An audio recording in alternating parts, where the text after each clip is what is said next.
तुम्हाला विश्वास बसणार नाही, पण आपल्या पूर्वजांनी ज्या सणांची आखणी केली आहे, सणाला ज्या देवी देवतांची आपण पूजा करतो, त्यांना जे अर्पण करतो, त्याचा आपल्या आरोग्याशी नक्कीच संबंध असतो. तर आज आपण महाशिवरात्रीबद्दल त्याच्या सेलिब्रेशन आणि आरोग्याशी असणाऱ्या संबंधाबद्दल बोलणार आहोत.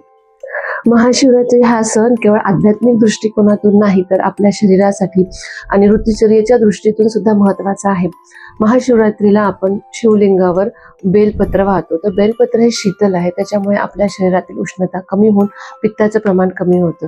दुसरं असं की आपण शिवलिंगावर दूध, पाणी ह्याचा अभिषेक करतो. तर ह्याच्यामुळे शरीरातील वाढलेली उष्णता कमी होऊन एक पॉझिटिव्ह ऊर्जा निर्माण होते.